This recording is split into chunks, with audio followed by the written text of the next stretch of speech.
Muy buenas tardes a todos. Soy Mauricio Maza, yo soy el director ejecutivo de Basic Health International. Para mí es un gusto tener a todos aquí el día de hoy. Cada webinar que estamos haciendo se llena de más personas. Estamos iniciándolo y ya tenemos a 500 personas, más de 500 personas en este. Son temas que son de suma importancia para todos en medio de esta crisis. En medio de esta crisis que estamos viviendo por el COVID.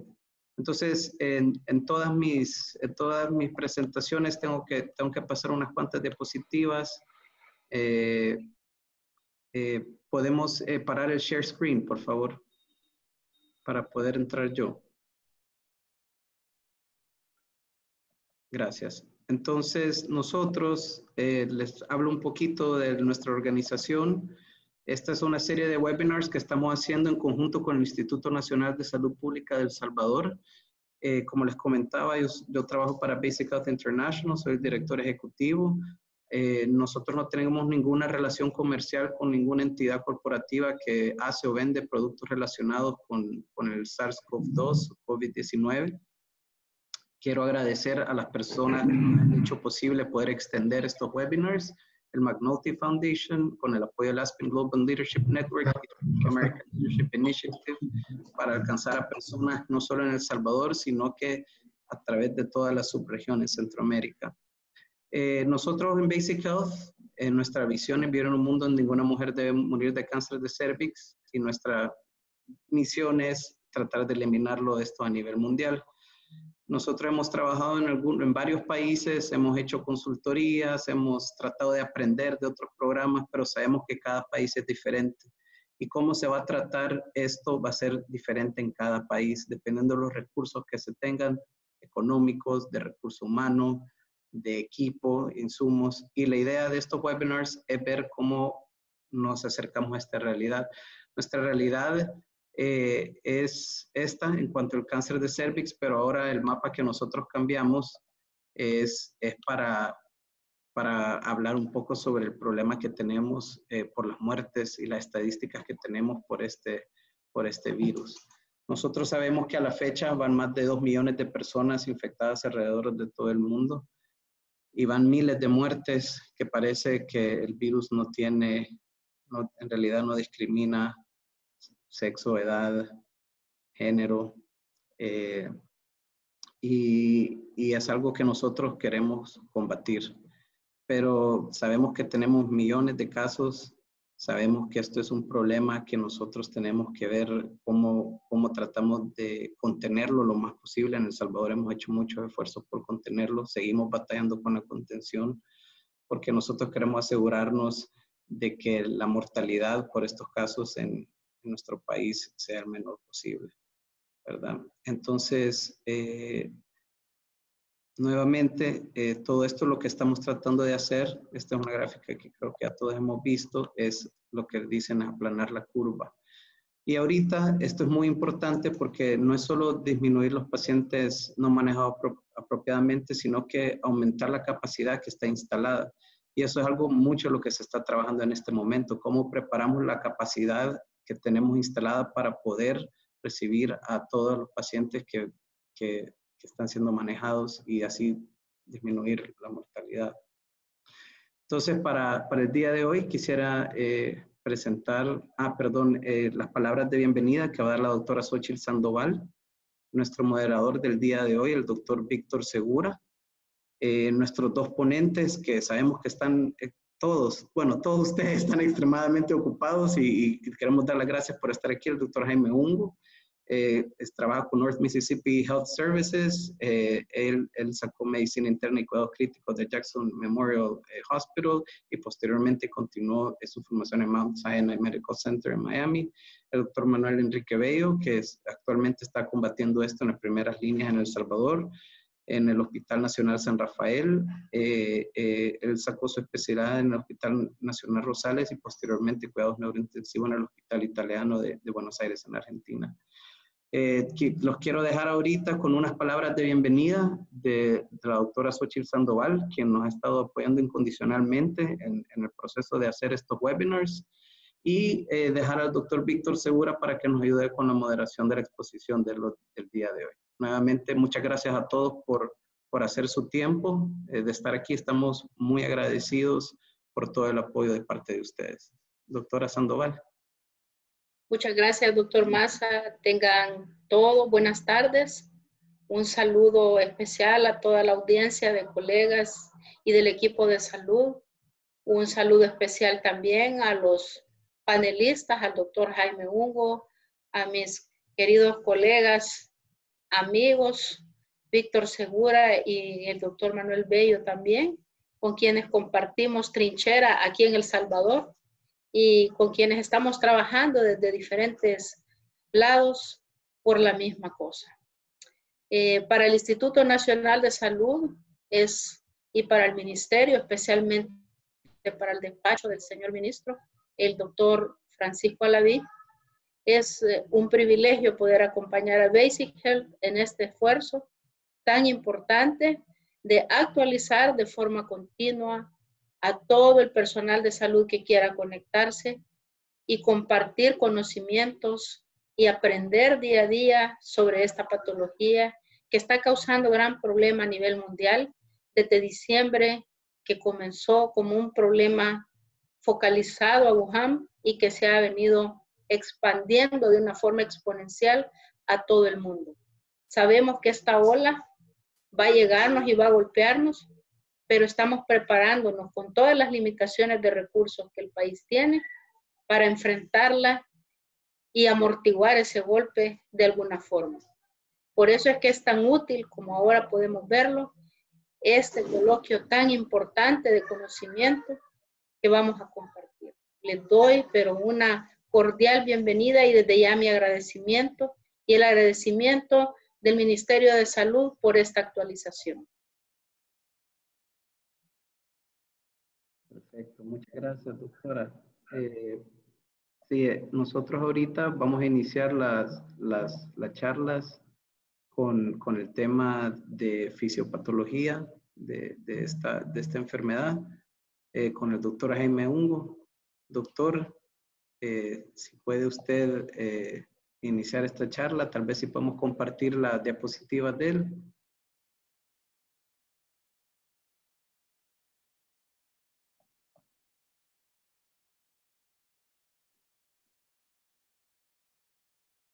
Absolutamente.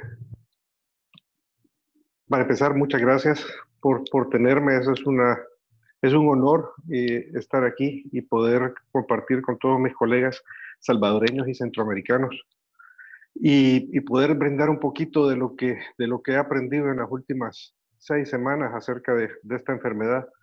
Y realmente lo que he aprendido es que comenzamos manejándola de una manera y hemos dado una vuelta de 180 grados en el manejo de estos pacientes. Y todo tiene que ver en la fisiopatología y lo que hemos aprendido y lo que estamos aprendiendo día a día y entendiendo día a día acerca de esta enfermedad. Entonces, podemos pasar a la siguiente diapositiva. Vamos a hablar de lo que es la fisiopatología del SARS-CoV-2 que provoca la enfermedad llamada COVID-19. Siguiente. Siguiente. Podemos pasar la diapositiva si gusta.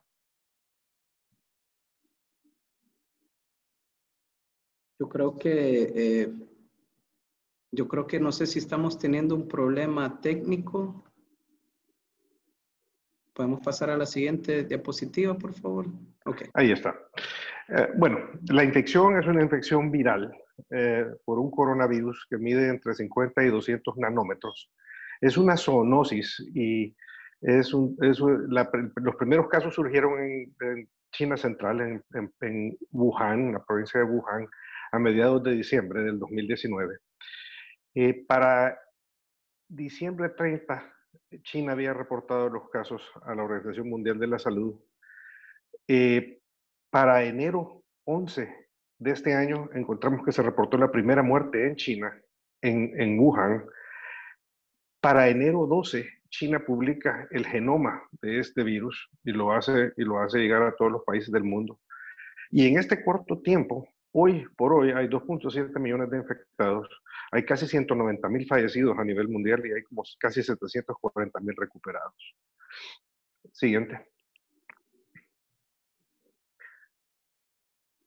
Cuando hablamos de que es una zoonosis, este tipo de virus tiene reservorio natural en los murciélagos en China y se cree que hubo un brinco de especies y porque la consanguinidad de este virus genética con el virus que vive en los murciélagos es de 99.9%. Este es un virus respiratorio que se comporta como un virus respiratorio, con un índice de contagiosidad de 3. Como para darle un poquito de perspectiva, el SARS tenía un índice de 3 también. La gripe estacional que tenemos siendo un 1.5. El modo de contagio es microgotas, y estas microgotas básicamente se dispersan cuando el paciente contagiado tose a 1.8 metros de distancia y no avanza más. El otro modo de contagio es contacto y fomites, que son superficies, obviamente, y la aerosolización. Y esto básicamente ocurre más cuando hay procedimientos médicos, como broncoscopías, como nebulizaciones, como ventilación a presión positiva. Pero a nivel comunitario, la aerosolización no realmente ocurre.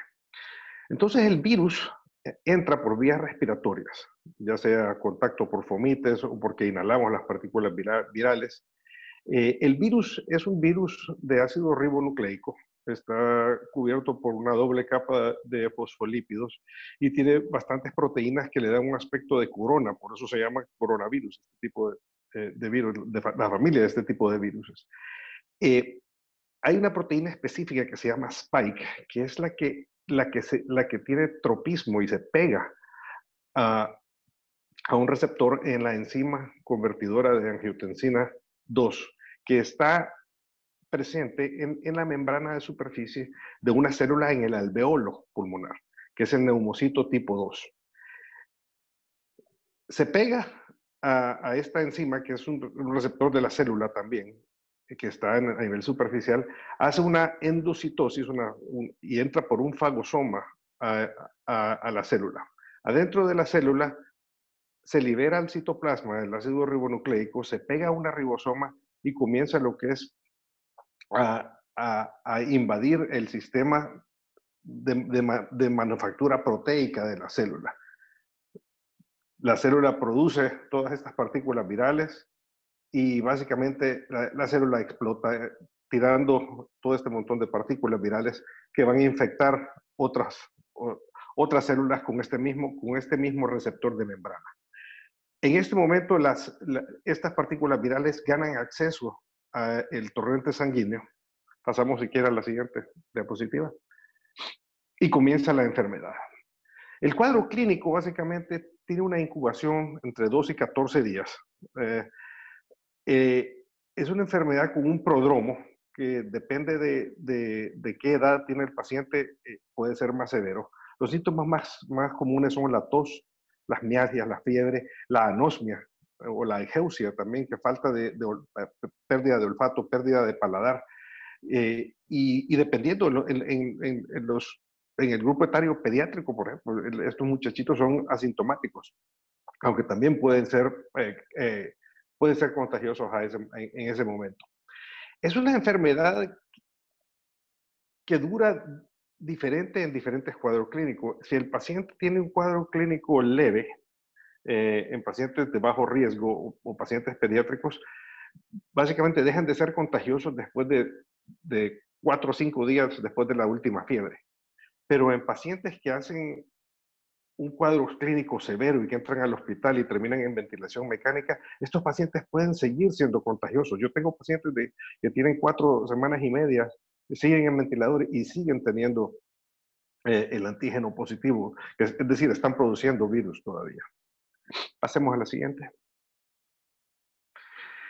En cuanto al cuadro clínico de lo que es el síndrome respiratorio, ya una vez estos pacientes pasan de este prodromo y ya sea o se recuperan o avanzan a una nueva fase de la enfermedad, lo que hemos llamado la fase neumónica, la neumonitis, y desarrollan un cuadro clínico con usualmente infiltrados que son bilaterales, con progresión de síntomas, con fallo respiratorio.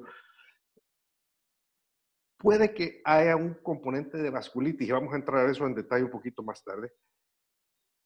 Y estos pacientes, si presentan y necesitan hospitalización, presentan con hipoxemia. Entonces, el paciente que se va a hospitalizar generalmente avanza en síntomas y tiene fiebres, tiene falta de aire, tiene hipoxemia, dolor, apretación de pecho. Esos son los pacientes a admitir para que les vamos a dar oxígeno, lo que vayan necesitando. Hay diferentes fenotipos dentro del mismo síndrome. No es el mismo tipo de enfermedad para el mismo tipo de pacientes. Y todavía no sabemos si un fenotipo afecta a diferente grupo étnico o diferente grupo etario, pero por lo menos hay 5 que hemos encontrado. En cuanto al cuadro clínico pulmonar, hay al menos 2 fenotipos básicos. El fenotipo H, que es de high elastance y baja distensibilidad de los pulmones, que es el que conocemos como síndrome respiratorio del adulto. Y el fenotipo L, que es de low elastance o alta distensibilidad, que es el paciente que entra sin el síndrome de distrés respiratorio del adulto, sin pulmones que están tiesos, sin pulmones que están difíciles de distender. Es interesante porque estos pacientes entran a emergencias con un cuadro particularmente leve, tal vez con fiebres, algunos tienen pequeños infiltrados, el fenotipo L, y entran con una hipoxemia severa, pero sin síntomas. Hipoxemia, que estoy hablando de saturaciones entre 60 y 70%, están hablando, no están taquicárdicos, ni siquiera el lactato está elevado. Entonces, esta es una hipoxemia sin que haya hipoxia tisular. No sabemos los mecanismos. Se postuló en un principio que tal vez era una alteración de la curva de disociación de la hemoglobina, pero cuando hacemos cooximetrías, vemos que no es eso. Entonces, esto obviamente tiene diferentes implicaciones para el manejo de estos pacientes. Entran otro tipo de pacientes que vienen hipoxémicos al hospital con falta de respiración, con infiltrados que son más severos, y estos son el fenotipo H. Pasemos a la siguiente diapositiva. Entonces, hablando en general, obviamente, generalizando, el fenotipo H, el problema patofisiológico o fisiopatológico es el shunt, de derecha a izquierda, con paso de sangre que pasa y nunca se oxigena, llega a cavidades izquierdas y básicamente tenemos una hipoxemia que no es fácil de tratar. El fenotipo L es más un desequilibrio entre ventilación y perfusión. Entonces, la fisiopatología de esto, por ejemplo, en el fenotipo L, que es el fenotipo que hablamos de estos que al principio los llamábamos happy hypoxics, que son los que están contentos hipóxicos, y básicamente esta gente llegaba sin mayores síntomas, pero con hipoxemia. Creemos que lo que está sucediendo es un exceso de vasoconstricción pulmonar, una microtrombosis, y creemos que la fisiopatología de esto ocurre porque hay un exceso de angiotensina 2. Si vimos antes que este virus tiene tropismo hasta a la enzima convertasa 2, esta enzima hace lo contrario que la enzima convertasa 1 de angiotensina. La enzima convertasa 1 cataliza la producción de angiotensina 2, la convertasa 2 más bien degrada la angiotensina 2. Al faltar la convertasa 2, porque está pegada al virus, hay un exceso de angiotensina 2, causa vasoconstricción, daño endotelial, microtrombosis. Los anticuerpos que se generan al principio contra el virus producen aglutinaciones, anticardiolipinas, y básicamente esto es análogo a un edema de altura con vasoconstricción o también a una embolia pulmonar. Entonces, el manejo de estos pacientes es diferente que el manejo de los H, que vienen con una neumonitis, con un síndrome de estrés respiratorio del adulto, con un edema que ya sea hidrostático o no hidrostático o combinación de ambos.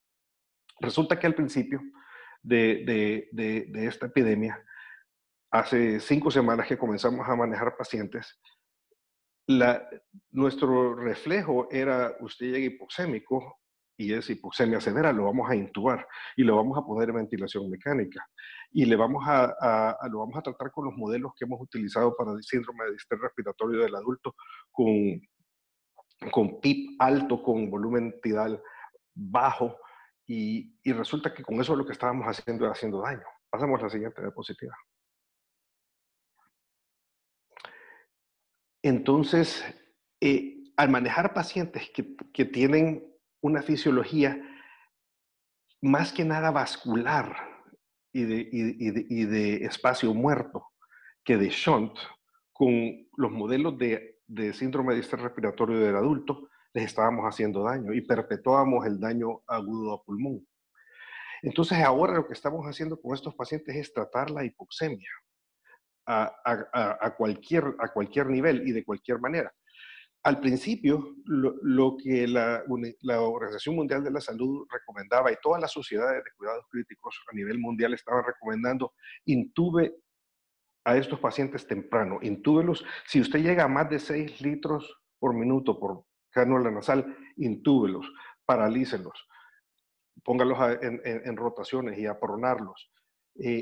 Resulta que esto lo estaban diciendo porque se cree, o se sabe más bien, que hay más aerosolización si nosotros ponemos a pacientes con equipos de CPAP o de BiPAP o de más alto flujo de oxígeno o de aire, y esto va a aumentar la aerosolización del virus y podemos poner en riesgo al personal médico, respiratorio, enfermeras, médicos. Y esto lo queríamos evitar. Ahora lo que estamos haciendo, nos dimos cuenta que estábamos haciendo daño y lo que estamos haciendo hoy día es tratar de evitar o pegar a estos pacientes a los ventiladores. Y lo estamos haciendo con oxígeno. Llegamos con oxígeno de cánula nasal, hemos llegado hasta 10 litros por minuto. Después de 10 litros por minuto se convierte en un problema porque el paciente no lo soporta. Pasamos a una Venturi que puede llevarnos como a un 60%. Y de la Venturi lo que estamos haciendo es pasamos a una cánula nasal de alto flujo. Comenzamos con oxígeno a 100%. La idea es tratar a estos pacientes con este fenotipo L, tratar la hipoxemia y la tratamos con lo que sea. Si nosotros hemos puesto alta cánula o cánula de alto flujo y le ponemos encima una máscara quirúrgica, se ha demostrado que la aerosolización del virus es similar a tener una cánula nasal normal a 4 litros por minuto. Es decir, lo podemos hacer y lo podemos hacer de una manera que sea segura para no exponer a nuestro personal de salud a virus aerosolizado. En estos pacientes lo que tenemos que hacer es seguir todos los marcadores de hipoxemia tisular, seguir el lactato, seguir el estado de conciencia de la persona. Todos estos pacientes presentaron con hipocapnia, con PCO2 que andaban entre los 20 y los 25. Todos eran hipocápnicos, es decir, parecidos a lo que es una embolia pulmonar. Si el PCO2 comienza a subir, ese es uno de los indicadores que tenemos que avanzar y probablemente intubar a estos pacientes. También los estamos manejando con CPAP y con BiPAP. Hemos logrado poner filtros que pueden filtrar partículas virales en lo que es el tubo de exhalación para estos pacientes y con eso minimizamos la aerosolización. El otro tipo de fenotipo, el fenotipo H, este tipo de fenotipo es el paciente que viene con una neumonitis más clara, que viene con infiltrados. Este es el paciente que probablemente tenemos que intubar más temprano, el paciente que vamos a manejar con todos los modelos de manejo del síndrome de estrés respiratorio del adulto. Los vamos a mantener a todos estos pacientes lo más secos posible. Es decir, si tuviésemos que ponerles una presión venosa central, manejarla por ahí por los 8 milímetros de mercurio y andar por ahí. No darles líquidos intravenosos más que lo necesario y mantenerlos secos sin, obviamente, hacerles una oliguria o una falla renal prerrenal. Por otro lado, ¿qué otras cosas podemos hacer? Pasen la siguiente diapositiva si gusta. A estos pacientes, obviamente sedación y parálisis neuromuscular en las primeras horas, si tenemos que hacer reclutamiento de alvéolos, pero evitar la parálisis, porque este cuadro, estos pacientes no tienen la misma duración que a lo que estamos acostumbrados, una sepsis, una neumonía bacteriana, que a los 4 o 5 días hemos sacado del ventilador. Estos pacientes pueden pasar semanas en un ventilador, y mientras más sedación y más parálisis ocupemos, más difícil va a ser sacarlos. El tipo de ventilación depende obviamente del fenotipo. Si terminamos intubando a un paciente de fenotipo L, estos podemos utilizar volúmenes tidales mucho mayores, que sean de 8 mililitros por kilo, PIPs que sean un poco más bajos. PIP es la presión de expiración, presión positiva de expiración o de final de expiración, que sean más bajos, entre los 8 y los 10. Si vamos a tratar fenotipo H, como ARDS o síndrome de distrés respiratorio del adulto, estos son pacientes que vamos a manejar con volúmenes tidales más bajos y vamos a manejar con PIPs mucho más altos, entre 15 y 20 hasta 25. Importante rotar a estos pacientes, pronar a estos pacientes. Nosotros estamos rotando y pronando desde que llegan al hospital ahora, cuando están en 2 litros de cánula nasal, porque es fácil, es algo que el paciente lo puede hacer por sí mismo, sin tener que utilizar nosotros personal médico o de salud para hacerlo. Se le dice al paciente, cada hora usted cambia de posición y se pone de lado, se pone de espalda o se pone en posición prona, para lograr distribuir el líquido en los pulmones y que no haya áreas de atelectasia que se empeoren. Al final, estamos hablando de cuando pasa el tiempo y los pacientes se comienzan a mejorar, ¿qué podemos hacer? La extubación de estos pacientes, al principio estábamos temerosos a extubarlos porque lo que se nos había recomendado es extuben a cánula nasal para evitar aerosolización. Eso no nos funcionó. Entonces ahora nos hemos vuelto bastante más agresivos extubando a pacientes a máscaras total faciales de BiPAP o de CPAP o a cánula nasal de alto flujo, y hemos tenido éxito. Como les digo, hay que poner una máscara quirúrgica encima de esto y con eso se minimiza la aerosolización. Y al final hay pacientes que terminan con traqueostomía. Nosotros hemos tenido que traqueostomizar a 4 pacientes de los que hemos tenido. Y es difícil porque a veces estos pacientes, yo tengo un paciente que está traqueostomizado, que tiene 5 semanas de estar en un ventilador y todavía está positivo por el virus. Entonces el tratamiento es difícil, el fenotipo es difícil.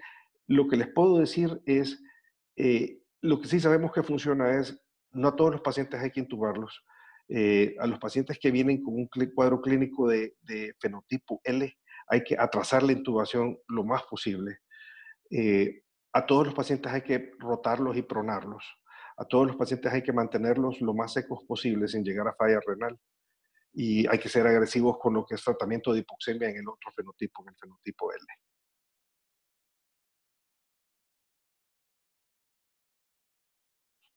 Con eso me gustaría abrir para preguntas. Gracias, doctor. Excelente. Ahorita lo que vamos a hacer es que vamos a proseguir con la presentación del doctor Bello y después vamos a entrar a preguntas para que los dos puedan tener esa dinámica, ¿verdad? Perfecto. Ahorita oficialmente creo que tenemos la mayor cantidad de participantes que hemos tenido en un webinar. Ya van más de 700 personas que están viendo esto en vivo. Estamos muy agradecidos con todas las personas que han podido ingresar. No sé si tenemos ya la presentación del doctor Bello. Sí, perfecto.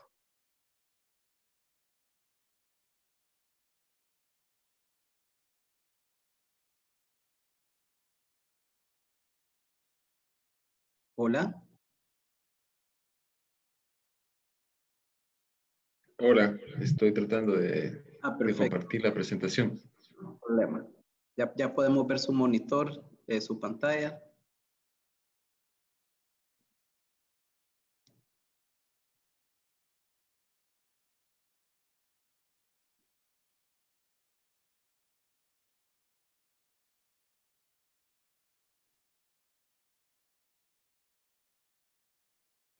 Recordarle a las personas que hay un área para respuestas y preguntas en medio, que eso va a facilitar que el moderador pueda estar viendo todas las preguntas que ustedes tienen.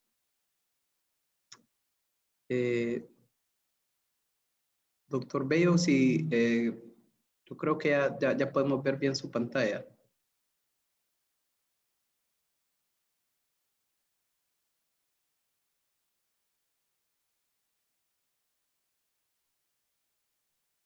¿La ven? Sí se ve. Ok. Ok. Bueno. Buenas tardes a todos.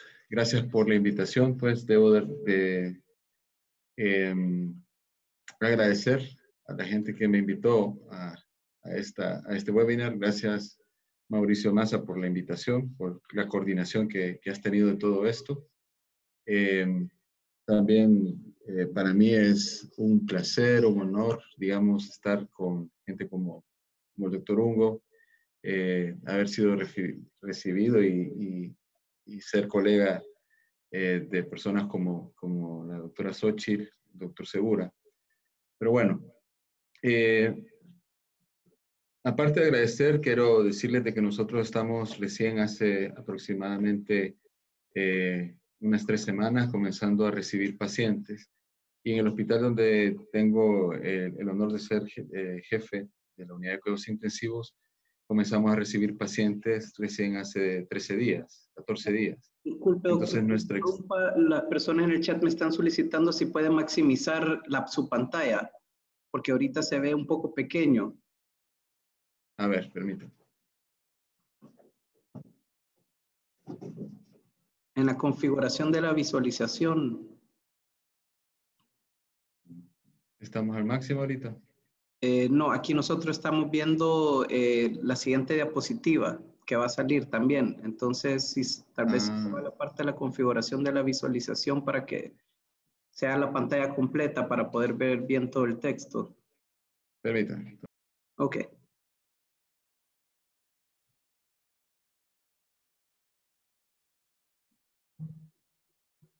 Si pone PC Screen Only, te puede ser que tal vez así. Si se sale el inicio otra vez, yo creo que tal vez le va a funcionar.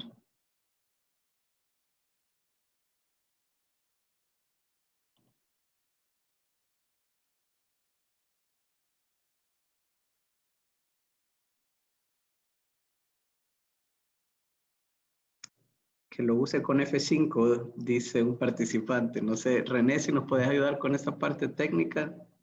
Claro, sálgase, doctor, de ahí y en pantalla completa desde el menú de arriba, no desde abajo. Sálgase arriba. No, dentro de PowerPoint, arriba está la opción, hasta arriba, cerca donde está la opción de guardar, está la opción en modo arriba, más arriba. Ahí. No. Quítale esto. Puede cambiar la configuración de visualización, doctor. En configuración de visualización, porfa. Ahí está. ¿Ahora? Perfecto. Muchas gracias. Bueno, perdón por las... No, eso nos pasa siempre, problemas técnicos. No hay problema, doctor. Muchas gracias. Bueno, como les decía, básicamente lo que vamos a revisar es una de las formas nuestras de que estamos trabajando. Y yo quisiera ser bien claro en lo que vamos a tratar y incluso hemos tenido algunos acercamientos con otros colegas. O sea, estamos muy claros de que esta enfermedad ha sido tan aguda y el ataque de esta pandemia ha sido tan agudo que toda esta información que nosotros vamos asimilando y vamos analizando cambia día con día, hora con hora. Y recién acabo de estar revisando el PubMed en los últimos 3 meses.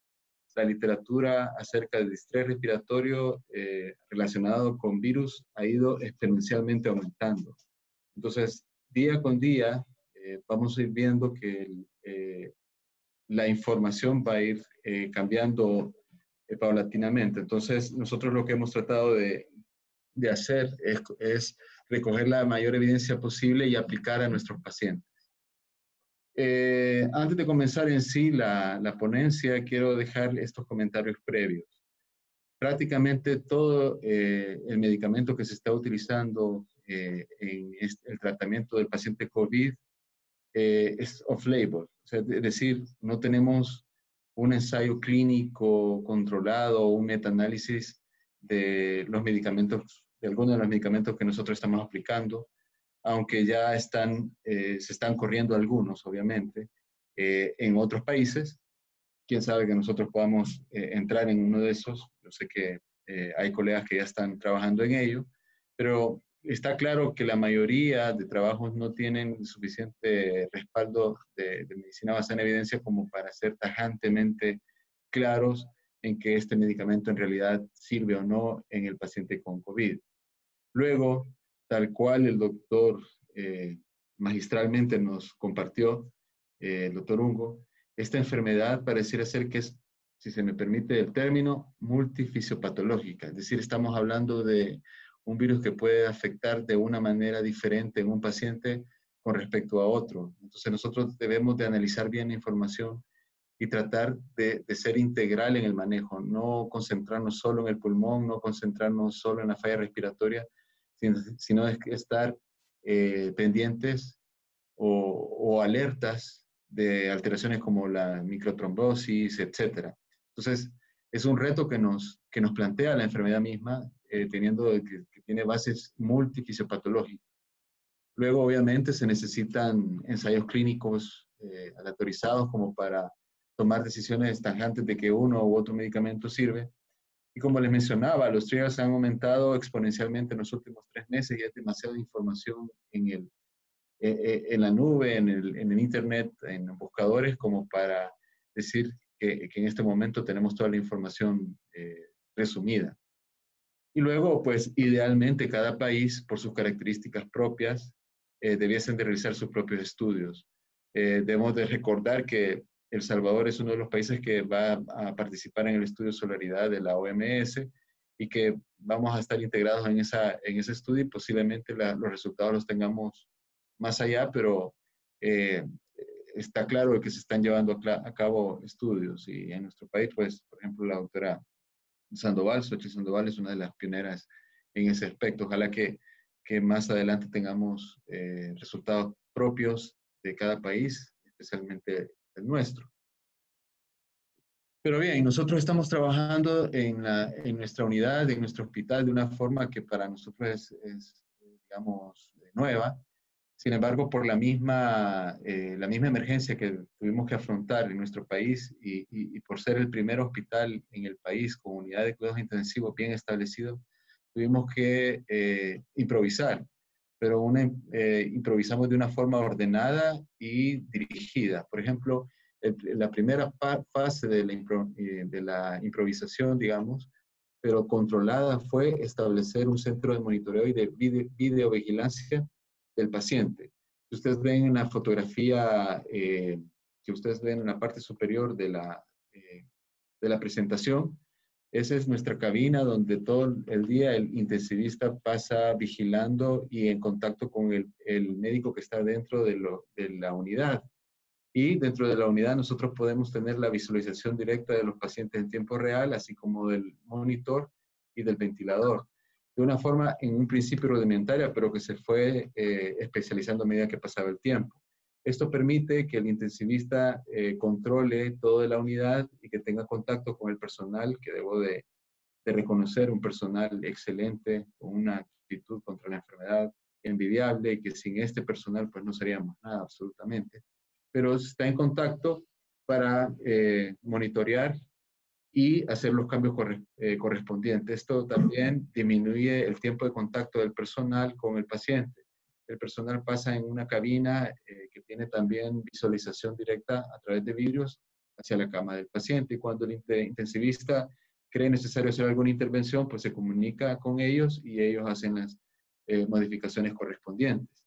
Todo esto en algún momento se va a integrar en un sistema que se está ideando a nivel nacional que se llama GDON, que va a ser un centro de control y vigilancia nacional, donde todas estas variables van a ser alimentadas por nosotros y que va a llegar a este centro, va a integrar todo esto y posteriormente, a través del análisis de toda esta información, los intensivistas e internistas van a poder estar visualizando y dando planes a distancia. O sea, nosotros vamos a poder estar vigilando, estar en contacto con las unidades de las unidades de cuidados intensivos de algunos hospitales del país y poder vigilar a estos pacientes con la información que ellos nos alimenten y también estableciendo planes desde este centro de vigilancia.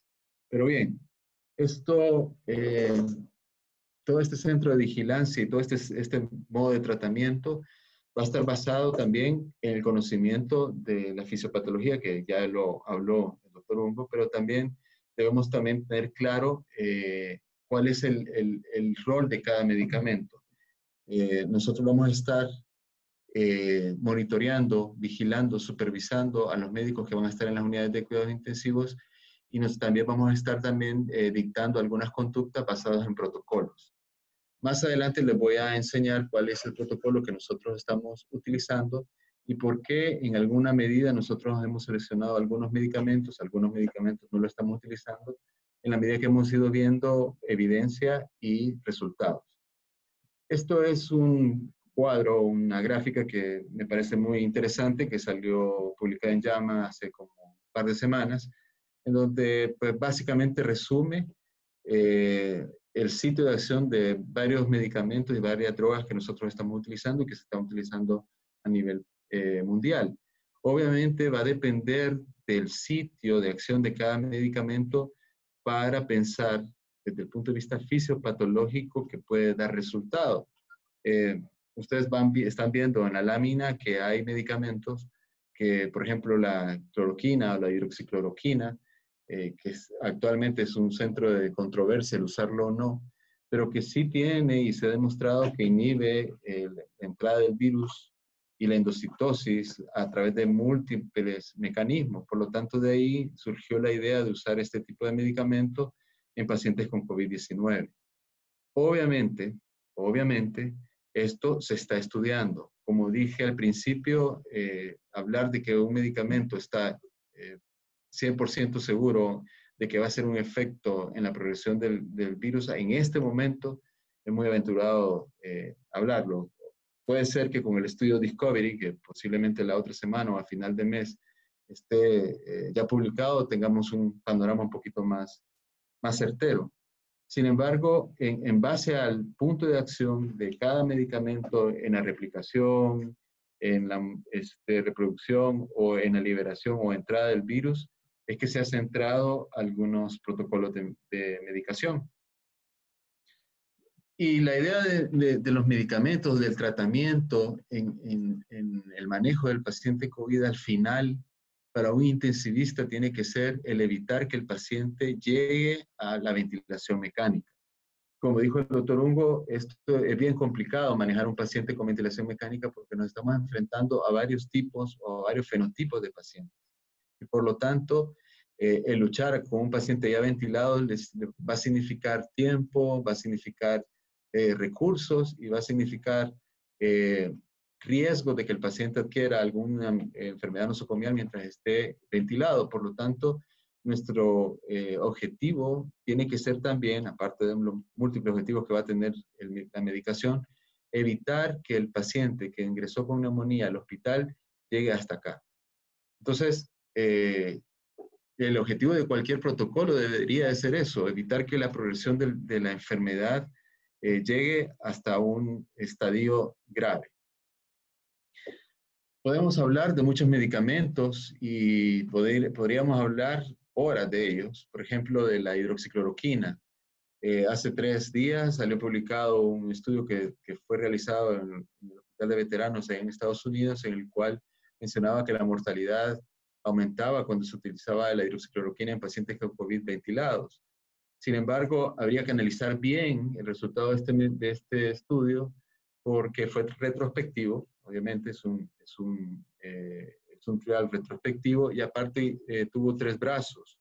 Uno con hidroxicloroquina sola, otro hidroxicloroquina, citromicina y otra sin hidroxicloroquina. Llamaba la atención cuando uno analiza este estudio es que la mayoría de pacientes que fueron, bueno, la mayoría no, el total de pacientes tenía una edad de arriba de 60 años y aparte de eso, el grupo de hidroxicloroquina más acitromicina que uno pensaría de que tuviese más alteraciones cardíacas, tuvo menos mortalidad y complicaciones cardíacas que aquellos que solo usaron hidroxicloroquina. Y la otra cosa que llamaba la atención, que llama la atención de este estudio es que el grupo que no tenía hidroxicloroquina, el 50% de ese grupo sí tenía acitromicina.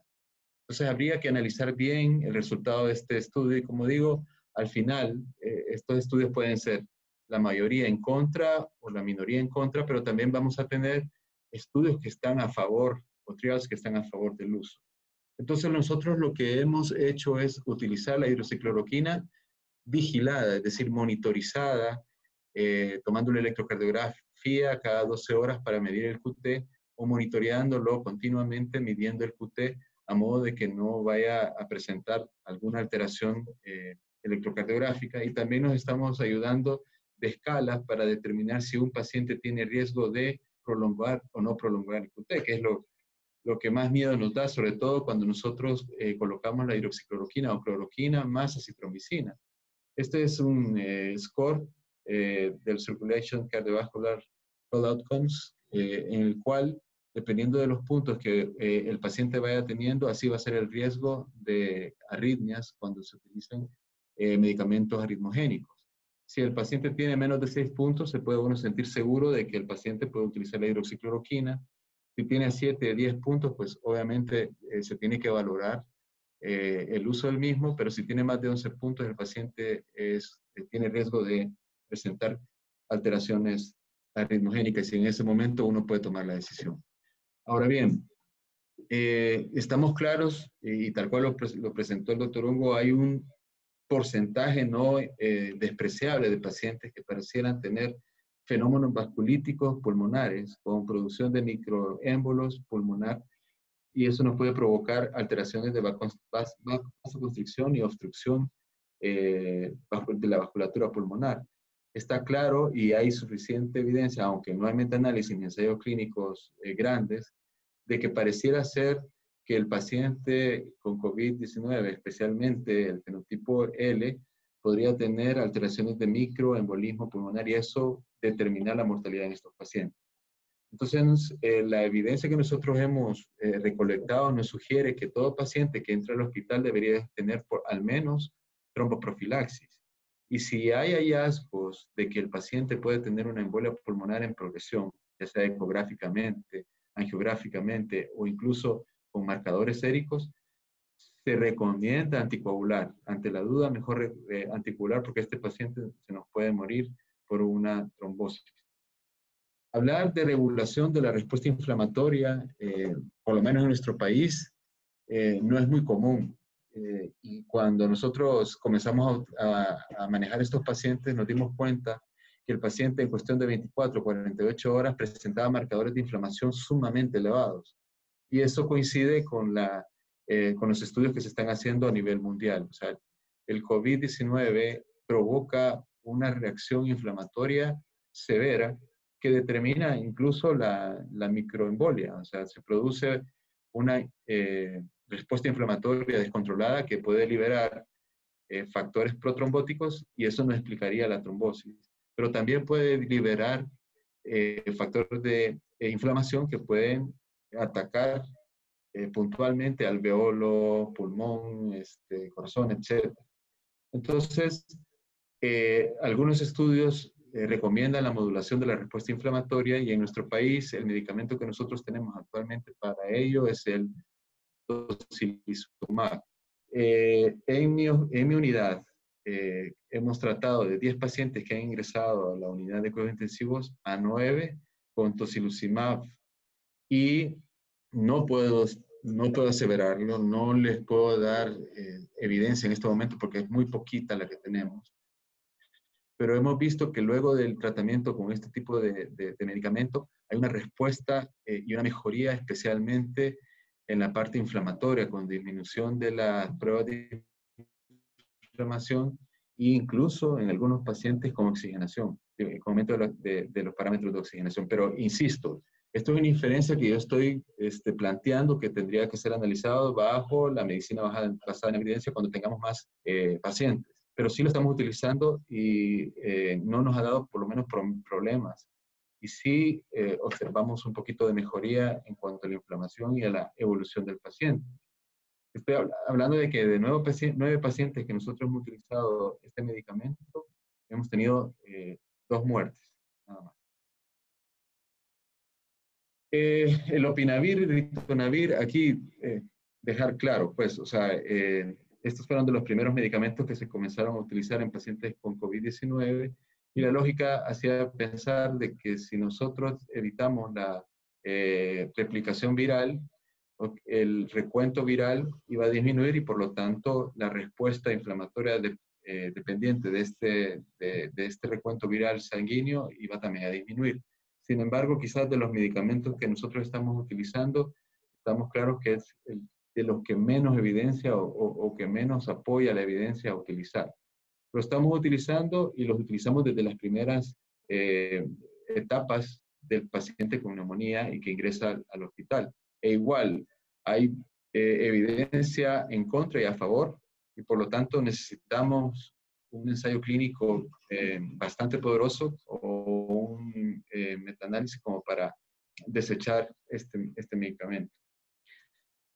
Este es un protocolo que recién en la segunda edición del Consenso Internacional de Neumología fue, digamos, publicado. Y se los pongo porque me llama poderosamente la atención.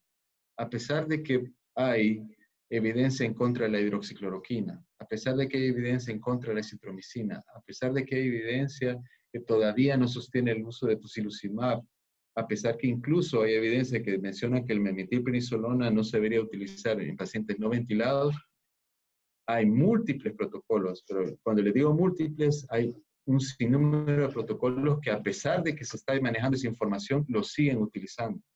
Por ejemplo, este consenso siguen utilizando desde las primeras etapas leves de la neumonía la hidroxicloroquina.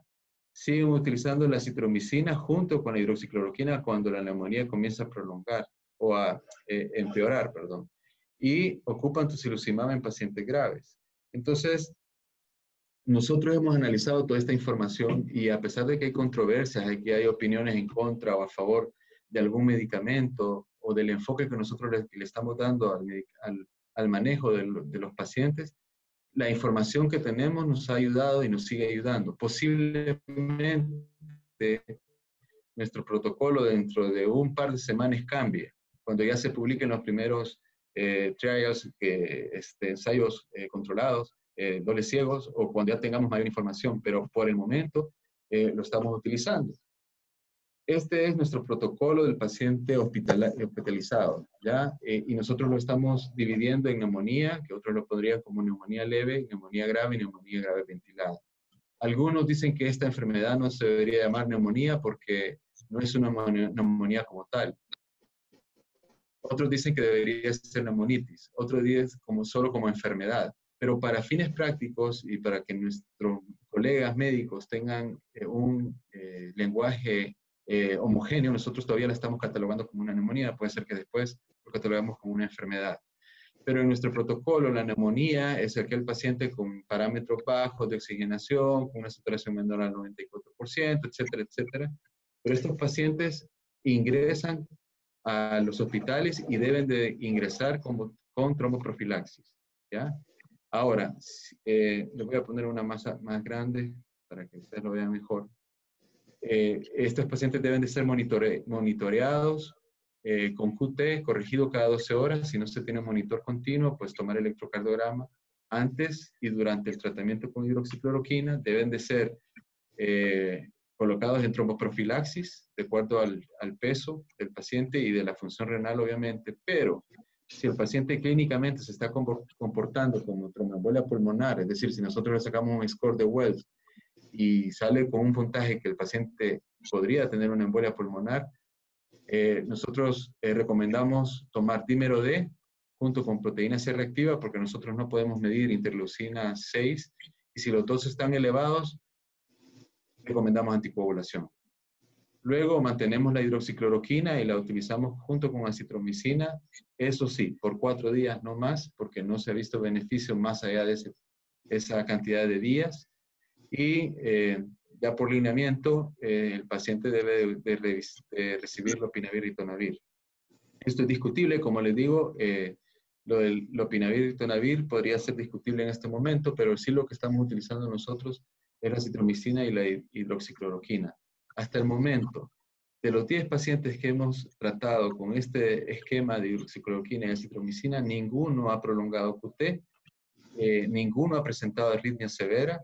Las 2 muertes que hemos tenido en la unidad no han sido relacionadas con arritmias, sí con embolia pulmonar, a pesar de estar anticoagulados, y por lo tanto yo podría decir hasta el momento que no hemos tenido arritmias, por lo tanto no podría asegurar de que la hidroxicloroquina y la acitromicina nos está produciendo algún efecto cardiogénico. Sí, aquí nosotros le decimos al clínico, al médico que está tratando a este paciente, en valorar el uso de antibióticos. Sabemos que entre el 20 y 30% de los pacientes con COVID pueden tener una infección pulmonar sobreagregada, así que no somos tajantes en que usar, pero que si el clínico sospecha de una neumonía o una infección sobreagregada, pues que no tenga limitación y que use el antibiótico si es lo que es conveniente. Si el paciente pasa de una neumonía a una neumonía grave, no ventilada, pues sí, aquí sí, nosotros recomendamos anticoagulación, a no ser que no haya datos concisos de una embolia pulmonar o microembolia, pero sí, nosotros recomendamos anticoagulación, mantener el esquema de hidroxicloroquina, acitromicina y antirretrovirales. Y si se tiene en el laboratorio procalcitonina, porque en nuestro país, en algunos laboratorios no se tiene procalcitonina y es arriba de 2 la procalcitonina, usar antibióticos de amplio espectro, por las razones que acabamos de mencionar. Pero si la procalcitonina es menor de 2, se le da la libertad al clínico de dejarlo sin antibiótico. Acá en neumonía grave, sí nosotros recomendamos ya el tocilizumab, ¿verdad? A dosis de 400 miligramos si el paciente pesa menos de 75 kilos, o sea, pesa arriba de 75 kilos, dar 600 miligramos. Hay alguna literatura que menciona que es dosis única, pero que si en 12 horas el paciente no mejora, se le podría dar una segunda dosis. Eso está entredicho y habría que ver algún otro estudio que refuerce esa recomendación. Y si el paciente, pues, ni modo, sigue... bueno, antes de llegar a ventilación mecánica, nosotros, como dijo el doctor Ungo, nosotros estamos utilizando el decúbito prono-vigil.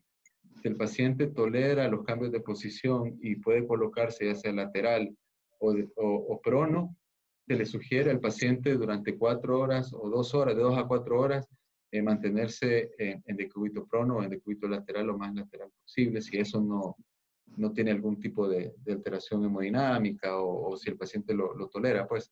Pero sí lo hemos ocupado en 2 pacientes que hemos tenido en la UCI que no requirieron ventilación mecánica porque lo logramos o se logró detener la enfermedad previo a la ventilación, se utilizó y nos fue bastante bien.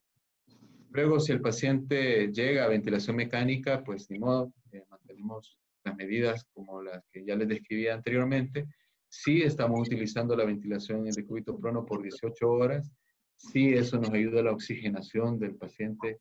Es dramático ver cómo la oxigenación, la saturación de oxígeno cambia de 92, 93% a 97, 96% cuando se le coloca en decúbito prono. Entonces, nosotros lo estamos utilizando, lo vamos a seguir utilizando. La metilprednisolona ciertamente produce hasta cierto punto escozor. Algunos colegas inmunólogos están en contra de utilizar metilprednisolona en dosis bien altas, en bolus, de 1 gramo por día, pero lo que nosotros perseguimos no es inmunosupresión total, sino que nosotros lo que hicimos es regular la respuesta inmunológica, y ya hemos visto que pacientes con distrés respiratorio ventilados, al usar metilprednisolona, pareciera ser que los días de ventilación mecánica es menor que cuando no lo usamos. La dosis que nosotros estamos usando es 250 miligramos, que no es un bolus muy grande, o sea, es un bolus relativamente pequeño, y luego nos quedamos de 2 a 7 días con 2 miligramos por kilo por día endovenoso. Siempre utilizando antibiótico amplio espectro, siempre usando ventilación en decúbito prono, y pues tenemos la suerte de que dentro de un par de semanas se va a estar extrayendo plasma de pacientes convalecientes, se le va a estar haciendo los estudios correspondientes, y tenemos la esperanza que dentro de más o menos un mes podamos comenzar con la terapia de transfusión de plasma del paciente convaleciente. Ese es el protocolo que nosotros estamos utilizando. Yo sé que van a haber un montón de opiniones, controversias, digámoslo así, o desavenencias, pero como les digo, estamos claros que esto es lo que estamos nosotros proponiendo 23 de abril. Puede ser que el 30 de abril, por la evidencia que se va a publicar, por todos los trials que se están llevando a cabo, tengamos que cambiar muchos de estos, pero es lo que hasta ahorita nosotros estamos haciendo. Que nos dé resultado, los números en este momento en nuestra UCI pareciera que sí, pero tenemos que enrolar más pacientes, que estar observando más pacientes como para afirmar esto. Y obviamente cuando comience a haber la posibilidad de transfundir plasma de paciente convaleciente, posiblemente los números cambien y posiblemente el resultado sea mejor en cuanto a mortalidad. El fruto es de varios colegas, especialistas. Hemos tenido colaboración nacional e internacional de colegas, y créanme que esto no ha sido un trabajo fácil. Vamos a seguir trabajando porque la evidencia va cambiando, y esperamos ir refinando este producto, estos protocolos, a medida que pase el tiempo, y que, pues sí, que nuestros pacientes sean los que tengan el mejor resultado en base a lo mismo. Así que muchas gracias, y dejo al doctor Segura para unas palabras.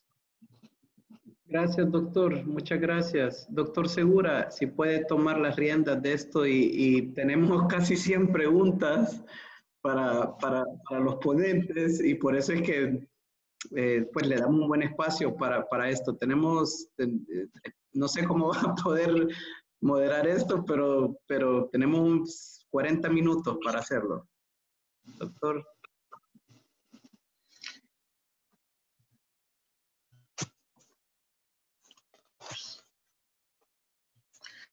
Hola, ¿qué tal? ¿Cómo están todos? Estoy hasta disneico de estar escribiendo tantas preguntas. La verdad es que miren, creo que las inquietudes que hay alrededor del tema son inmensas, ¿verdad?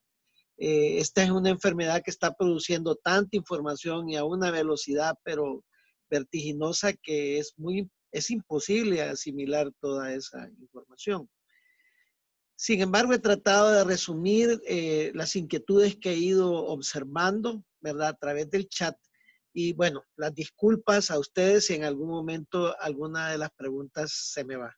La única ventaja que puedo tener es que no me pueden alcanzar a través de la pantalla para reclamarme.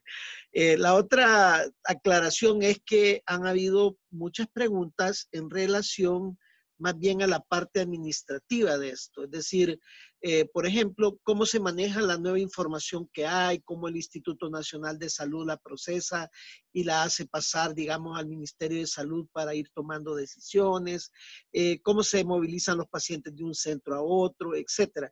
Yo en este caso sugeriría que más adelante, al ser posible, pudiera haber un webinar donde tal vez alguien del ministerio nos fuera aclarando algunas de estas dudas. Así que pido disculpas si alrededor de esto no respondemos mayor cosa, ¿verdad? Pero bueno, tal vez comenzamos con el doctor Jaime Lungo, y aquí hay algunas preguntas, ¿verdad? Que están preguntando cómo diferenciar clínicamente y principalmente en el aspecto radiológico para poder diferenciar los dos fenotipos que se han descrito. Y a la vez tal vez aprovechamos de que nos hable un poco si la tormenta de citoquinas se presenta diferente en los dos fenotipos o es similar. Así que con el doctor Jaime Ungo, si comenzamos las preguntas. Muchas gracias. ¿Me escuchan bien?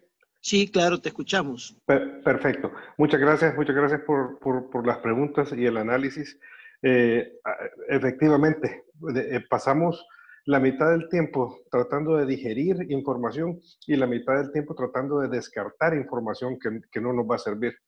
Pero bueno, llegando a su pregunta, esencialmente, ¿cómo diferenciar estos dos fenotipos? Básicamente, el primero que habló de los dos fenotipos en regla general fue Gattinoni en Italia. Y lo que él siempre ha hecho muchos estudios sobre síndrome de distrés respiratorio del adulto. Y siempre utilizó sistemas de tomografía axial computarizada. Entonces, él utiliza tomografía axial computarizada para morfológicamente diferenciar estos dos fenotipos, H y L. Clínicamente, si uno no tiene acceso a eso, o hay un problema logístico también, porque estos pacientes uno los manda a hacer una tomografía y hay que desinfectar otra vez el cuarto de tomografía, etc. Entonces, a nivel de imágenes, lo que vamos a encontrar en el fenotipo L, que es el fenotipo que tiene problemas más vasculares que de ventilación, va a ser que son pequeños infiltrados, generalmente son como vidrio esmerilado, pequeños, triangulares, usualmente periféricos, no hay edema, los infiltrados no son necesariamente zonas dependientes del pulmón. Por el otro lado, en el fenotipo H vamos a encontrar que son infiltrados bastante más persistentes, bastante más densos y tienen una distribución en zonas dependientes, más como lo que conocemos como distrés respiratorio del adulto. Luego, básicamente, estos son los pacientes que clínicamente vemos que están haciendo, llegan hipoxémicos con hipoxemia, pero sin hipoxia tisular, con PCO2 que son bajos y que no presentan ningún síntoma de hipoxemia con lactatos elevados o con encefalopatía. Y los otros, obviamente, tienen más disnea, porque el pulmón está pesado, está lleno de agua, y de esa manera se ven más disneicos y tienen más dificultad en movilizar aire porque el problema es más de ventilación que de perfusión. No sé si eso queda un poquito. Sí, no, yo creo que nos queda muy claro y gracias, Jaime. Hay algunos que han preguntado qué sugieres tú al momento de la evaluación en la emergencia para tratar de ir escalando la oxigenoterapia. ¿Cómo es que tú recomiendas que sea la evaluación clínica y de oximetría para que poco a poco el médico que está en emergencia o que está en el piso, digamos, que está comenzando a evaluar al paciente, vaya tomando las decisiones para cambiar la estrategia de la oxigenoterapia? Creo que lo principal es tratar la hipoxemia en estos pacientes. Ya sea fenotipo L o fenotipo H, el tratamiento va a ser de hipoxemia. ¿Cómo lo manejamos? Tal vez es diferente dependiendo del fenotipo, pero obviamente vamos a comenzar tratando de evitar ventilación mecánica e intubación, como decía el doctor Bello, que sea esto nuestra arma de último recurso ya en la unidad de cuidados intensivos. Comenzamos con cánula nasal y nosotros hemos llegado hasta 10 litros por minuto. Hemos descubierto que después de 10 litros por minuto es demasiado seco, el confort del paciente es imposible. Pasamos a Venturi o a lo que se llaman el non-rebreather y hoy día, si tenemos un cuarto con presión negativa, estamos avanzando de cánula nasal de bajo flujo a cánula nasal de alto flujo con una máscara de quirúrgica por encima. Y luego seguimos todos estos parámetros para ver si el paciente va a evolucionar a que podemos tratarlo con esto o va a evolucionar a que vamos a tener que ponerlo en ventilación mecánica. Gracias. Hay inquietudes con respecto a la traqueostomía.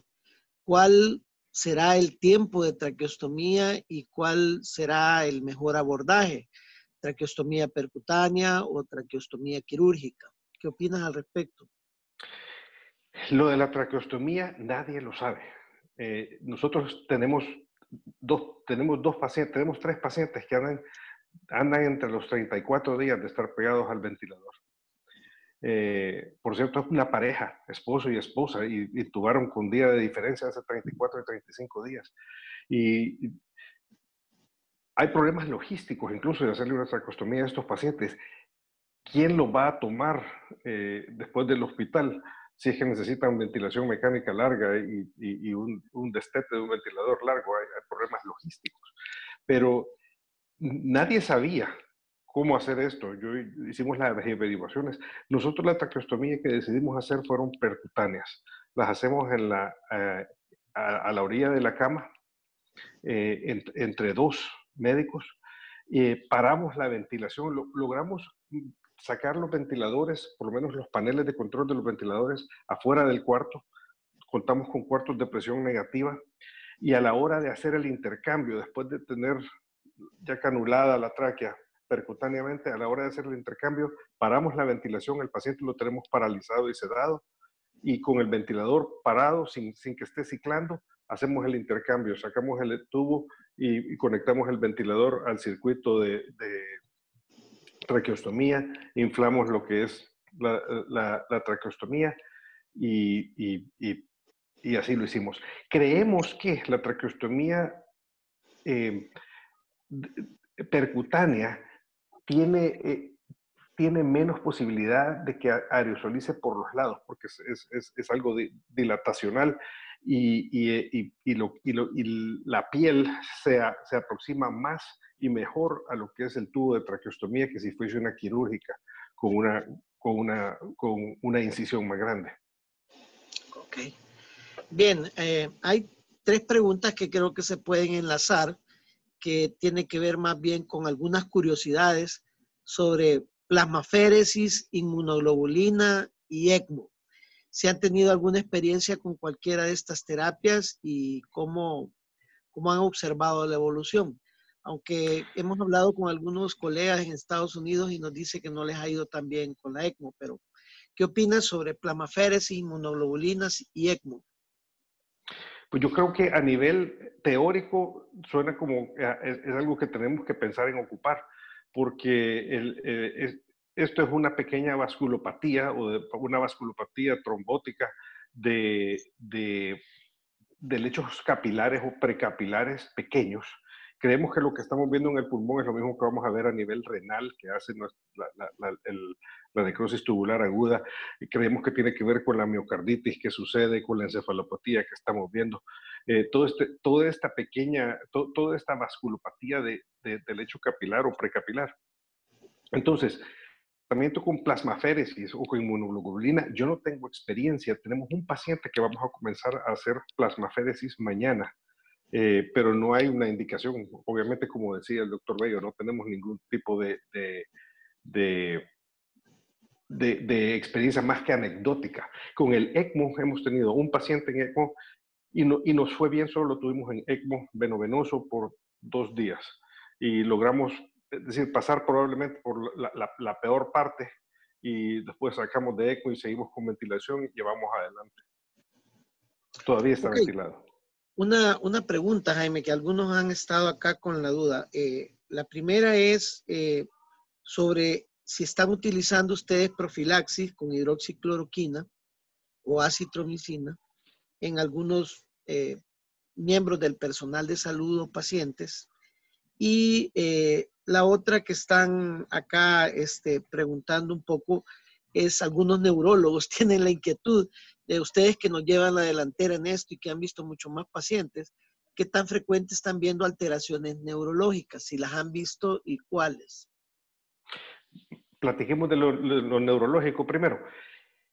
Creo que hasta un 35-40% de los pacientes desarrollan un tipo de encefalopatía adentro del cuadro.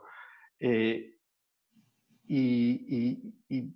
creemos que es neurológica. No hemos tenido ningún accidente cerebrovascular grande que hayamos podido identificar. Creemos que esto más bien es un problema de vasculopatía, de lechos capilares o precapilares. La otra parte de la pregunta, perdón, ¿cuál era? La otra hablaban sobre, ya te digo, la profilaxis con hidroxicloroquina. ¿Lo están usando? ¿Tienen alguna experiencia? A todos los que estamos trabajando en la unidad de COVID, porque lo que nosotros hicimos fue aislar, teníamos tantos pacientes que tomamos el piso 5º y el piso 4º del hospital, dejamos nuestra unidad de cuidados intensivos como unidad de cuidados intensivos regular, funcionando para todo lo que ocupamos, trauma, todo lo no COVID, y diseñamos una unidad de cuidados intensivos y cuidados intermedios COVID. A todo el personal que estuvimos ahí, a todos nos dieron dosis para que la tuviéramos, pero ninguno de nosotros decidió, la evidencia no era ni para acá ni para allá. Ahora sabemos que probablemente no ayuda y no la tomamos. A todos los pacientes que ingresaron hasta hace poco, sí los tratamos con acitromicina y con hidroxicloroquina, siguiendo protocolos de electrocardiograma y monitoreo de QT. Y tuvimos 2 episodios de taquicardia ventriculares. Y ahora ya no estamos utilizando ni para tratar pacientes desde hace una semana. La afectación cardiovascular por el virus, ¿qué tan frecuente la están observando? En la unidad de COVID, parte de nuestra evaluación diaria de estos pacientes es, les hacemos un ecocardiograma al pie de la cama todos los días, a todos los pacientes ventilados. Hemos visto una incidencia de cardiomiopatía dilatada, con hipoquinesia global, probablemente de un 30%, no, perdón, de un 20%. Ok. Algunos signos clínicos de vasculitis ya para finalizar este examen de cuidados intensivos que nos han enviado por la pregunta. Hemos visto bastante a nivel cutáneo, livedos reticulares, hemos visto unos exantemas petequiales tal vez, y es lo único que hemos visto. No hemos tenido ninguna vasculopatía obviamente algunos que han estado en vasopresores por prolongados, hay necrosis o por lo menos signos de descoloración de las puntas de los dedos. Ok, Jaime, te agradecemos muchísimo, ¿verdad? Te pedimos disculpas por esta tormenta de preguntas que no es de citoquinas y no que de preguntas. Pero bueno, es entendible toda la inquietud que hay de parte de los colegas. Así que el próximo que vamos a ejecutar es al doctor Manuel Bello con las 500,000 preguntas que tenemos acá. Así que le pedimos a Manuel que si nos conectamos para las preguntas. Dale, profesor. Yo creo que ya salió corriendo, Manuel. Hola, Manuel. Bien, hola. Aquí preguntan sobre los posibles mecanismos de la hidroxicloroquina, ¿verdad? Y de la citromicina. ¿Qué sabemos sobre eso? Bueno, para comenzar, la hidroxicloroquina, como les mencionaba en un momento en el cuadrito que esquematiza los mecanismos o los sitios de acción de los medicamentos y de las drogas, básicamente lo que hace la hidroxicloroquina es acidificar el medio un poquito, el medio intracelular, y esto lo que provoca es que el virus no se pueda desnudar, es decir, no pueda liberar sus cadenas de ARN y por lo tanto disminuir la replicación viral y disminuye, pues, obviamente el recuento viral. Esa es lo que se ha observado in vitro y esa es pues, la principal razón por la cual se inició el tratamiento de hidroxicloroquina en los pacientes con COVID-19. La lógica nos dice, nos lleva a pensar en eso y nosotros que vamos comenzando en el tratamiento de esto, pues estamos viendo y la estamos empezando a utilizar y prácticamente eso es lo que la razón por la cual se empezó a utilizar. Ahora bien, lo que estamos comentando hoy por la tarde en la preparación de la conferencia era de que también, y las razones por las cuales la cloroquina se utiliza en colagenopatías como la artritis reumatoidea, como otras colagenopatías, es que también es un modulador de inflamación. Pareciera ser que disminuye el efecto de la interleucina 6. Y como este es un círculo vicioso, al disminuir la expresión y la producción de interleucina 6, disminuye la inflamación y por lo tanto también la persistencia en la producción de interleucina. Esa es la lógica. Como mencioné al principio, básicamente esa es la razón por la cual se está todavía en nuestro país y se está dando hidroxicloroquina. De ahí la citromicina. La citromicina es más que todo un antiinflamatorio. O sea, es un antibiótico, obviamente, y todos sabemos que se utiliza para un sinfín de infecciones, entre ellos neumonías atípicas. Esto se comporta como una neumonía típica y también es, en cierta forma, desde el punto de vista neumológico, es un antiinflamatorio y que regula también la inflamación, especialmente a nivel alveolar. Entonces, quizás utilizar las dos nos lleva al mismo mecanismo, el mecanismo de acción de la hidroxicloroquina y al mecanismo de antiinflamación de la citromicina. Y es ahí la razón por la cual se está utilizando en los pacientes desde el punto de vista de neumonía.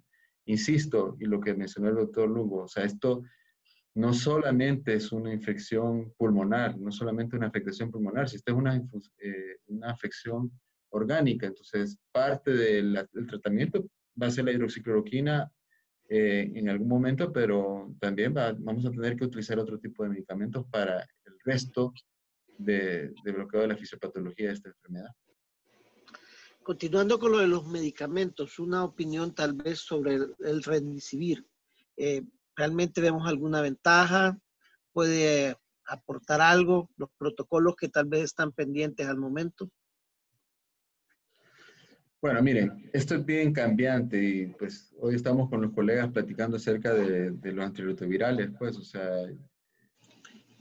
cualquier antirretroviral que se utilice es básicamente para disminuir la carga viral. O sea, esa es la función de los antirretrovirales. Pero en realidad, hasta el momento, un estudio que confirme que cualquier tipo de antirretroviral sea mejor que otro, no hay. Y en segundo lugar, con el Remdesivir, pareciera ser que hay algunos estudios, y sobre todo eso estamos discutiendo con el doctor Ruiz, un colega intensivista hoy, pareciera ser que hay algunos estudios que en un principio prometían bastante, pero cuando se hizo un análisis retrospectivo de cómo se estaban planteando la metodología de estos estudios, pareciera ser que al contrario, no había ninguna respuesta positiva para el uso de esto. Entonces, yo creo que hay que tener mucho cuidado con la información que se nos está dando y si nosotros en el país tenemos los pirritos, a utilizarla hasta que se nos diga que no. Y con el Remdesivir, yo tendría mis reservas. En este momento no creería yo que sería conveniente utilizarlo. Ok, preguntan sobre interferón, si hay alguna experiencia y si se le observa que pueda tener algún espacio para el tratamiento, ¿verdad? En estos casos. Miren, el interferón en un primer momento, en las primeras semanas del COVID, se le dio mucho auge, especialmente en el país. Pero luego habían dos cosas bien importantes. Primero, no había suficiente evidencia y en China no lo utilizaron de una forma masiva y no se recolectó demasiada información. Y segundo, por ejemplo, por lo menos en nuestro país, es un medicamento que se ha nebulizado. Entonces eso, pues, roza contra la seguridad del personal. Y si lo estamos utilizando sobre todo en lugares donde no hay ventilación negativa, no hay una buena acomodación de los aires y del manejo de aire en las unidades, eso es como rociar y contaminar toda la unidad. Entonces, uniendo las dos, la falta de evidencia y respuesta clínica, el no uso en otros países donde se tiene y que no se ha utilizado y que no se ha visto mayor respuesta, más digamos, colocar al personal de salud en un contexto que va a ser de una gran carga viral ambiental, no justifica el uso del interferón en este momento. Bien, preguntan algunos si es posible utilizar claritromicina en vez de acitromicina, y también hay una serie de preguntas sobre medicamentos off-label como, por ejemplo, vitamina D, vitamina C, ivermectina, ya nitazoxanida. ¿Cuál sería tu opinión al respecto? ¿Cuál fue el primer medicamento? Aparte de la vitamina D y vitamina C. Vitamina D, vitamina C, ivermectina, nitazoxanida, y si claritromicina podría ser una opción. Bueno, con respecto a la claritromicina, no. O sea, los estudios es con acitromicina, ¿verdad? Cada macrólido tiene sus características y el macrólido que más concentración alveolar, intraalveolar se ha demostrado es la acitromicina. Por lo tanto, y si ustedes se fijan, todas las guías no hablan de macrólido en general, sino que puntualmente en acitromicina. Así que yo creo que aquí sería de la acitromicina como el medicamento de elección. Luego, miren, lo de la vitamina D y vitamina C, la ivermectina, la nitazoxanida, si estamos hablando de medicamentos off-label, esto está todavía más off-label. Es como decir, hay evidencia, pero no es concluyente ni en los estudios más pequeños. Y lo que hemos encontrado con la vitamina D, vitamina C, es que se ha utilizado en sepsis o en síndrome de distrés respiratorio secundario a sepsis bacteriana, fúngica. Lo que sí hemos encontrado, por ejemplo, con la vitamina D, es que en algunas series los pacientes mayores de 60 años con distrés respiratorio secundario a enfermedades virales, como que les va mejor, como que el manejo ventilatorio es más fácil y el periodo de recuperación del pulmón es menor, pero siempre y cuando el paciente tiene más de 60 años. Con la vitamina C, se ha visto, por ejemplo, en pacientes con sepsis, ventilados y chocados, que cuando el paciente está con aminas vasoactivas y que ese shock no revierte con aminas vasoactivas a altas dosis, al agregar vitamina C a 1.5 millones de unidades, pareciera ser que el destete del ventilador y el destete de las aminas es más rápido. Pero la evidencia en COVID-19 ahorita, que yo sepa, es bien limitado. Sí, yo sé de algunos centros de hospitales en donde se está utilizando y que pues están haciendo sus propios estudios, pero de eso a afirmar que se puede utilizar, pues es bien riesgoso en este momento. Con la ivermectina y con la nitazoxanida no hay tanta evidencia como con otros medicamentos. O sea, la nitazoxanida en este momento, decir de que es como, incluso como profilaxis, muy arriesgado. Algunos estudios pequeños, noticias de televisión, dicen que algunos ocuparon la ivermectina en 2 o 3 pacientes y se curaron, pero no se le puede ligar esa curación al medicamento, sino que puede ser que sea la historia normal ¿cómo se llama?, de la enfermedad. Así que yo sería muy reservado en cuanto a la nitazoxanida y la ivermectina, al igual que otros medicamentos como la vitamina D, vitamina C. Ese es más off-label que otros, pero tampoco les puedo decir que no lo utilicen, porque pareciera ser que son medicamentos seguros. Podría también surgir la pregunta del zinc. ¿ya? De utilizar zinc cuando se utiliza hidroxicloroquina, porque en realidad la hidroxicloroquina lo que hace es abrir la célula y acidificar el pH porque hay entrada de zinc en ese momento, pero la evidencia lo que nos dice, algunos estudios franceses sobre todo, casi 1000 pacientes en ese estudio, utilizaron la hidroxicloroquina junto con el zinc.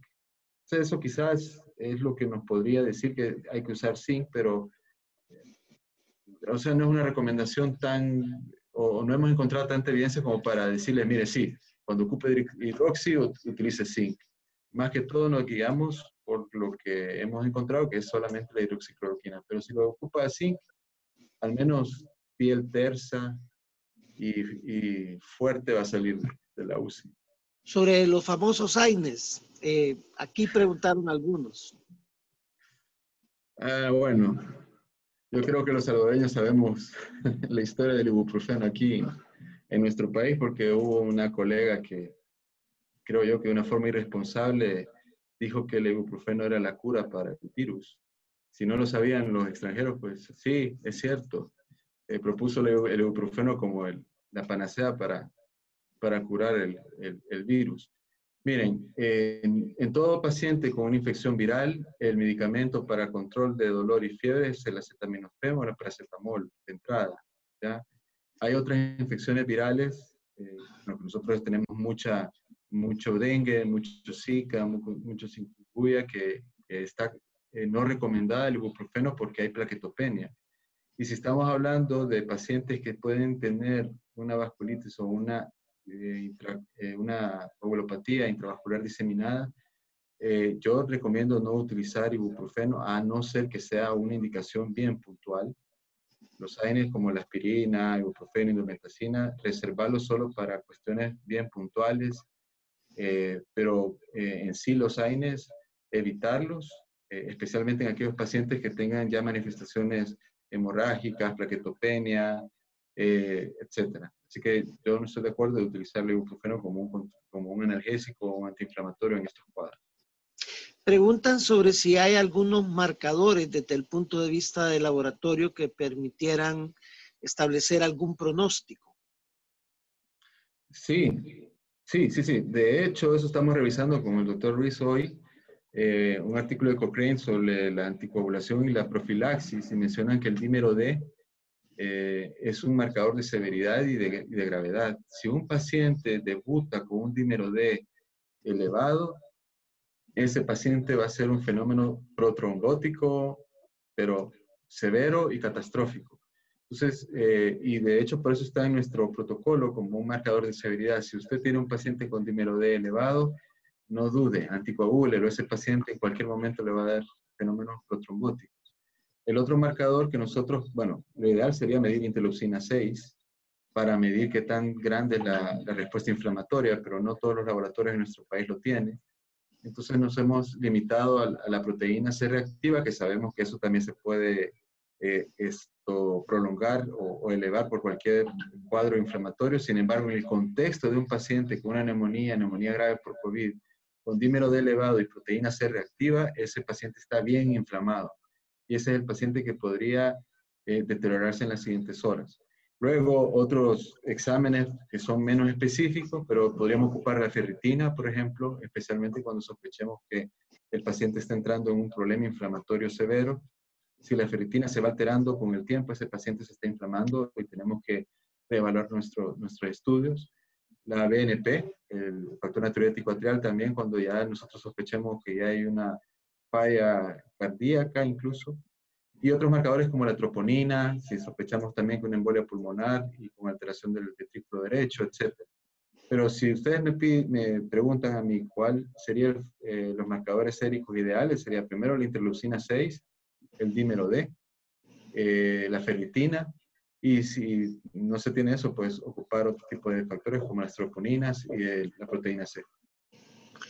Bien, acá yo creo que ya casi finalizando esta maratón de preguntas que puede destrozar a cualquier cerebro pensante, hablan sobre anticoagulación y profilaxis con heparinas. ¿Cuándo? ¿Cómo? Y también el esteroide. ¿Hay alguna posibilidad de utilizarlo más temprano, en una fase más temprana?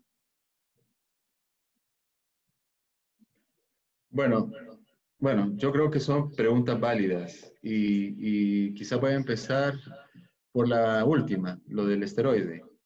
Eso lo discutíamos ahora con algunos internistas de nuestro hospital. ¿Por qué no utilizar la metilprednisolona antes de que el paciente esté ventilado? El razonamiento es válido en el sentido de que si estamos hablando de una patología proinflamatoria, ¿por qué no regular esa respuesta con esteroides? Yo soy de la idea de que si hay un cuadro inflamatorio bien establecido, se podrían utilizar, pero no en pulsos, es decir, no en grandes cantidades, porque esto es lo que nos podría suprimir la respuesta inflamatoria y también eso nos podría también provocar efectos adversos ligados al uso de esteroides en grandes dosis. Todavía no hay evidencia, bueno, y hablamos con algunos colegas que están en Estados Unidos, en cuanto al uso de bolus de esteroides, ellos decían que había una respuesta, una disminución de marcadores como interleucina 6, pero aumentaba la incidencia de infecciones. Entonces hay que usarlo con cierta cuidado, y si el clínico cree conveniente utilizar esteroides en un paciente no ventilado, lo puede hacer, pero cuidado con la dosis y hay que estar pendiente de cualquier efecto secundario. Ahora, con respecto a la anticoagulación, ¿en qué momento? Eso lo proponemos en nuestro protocolo.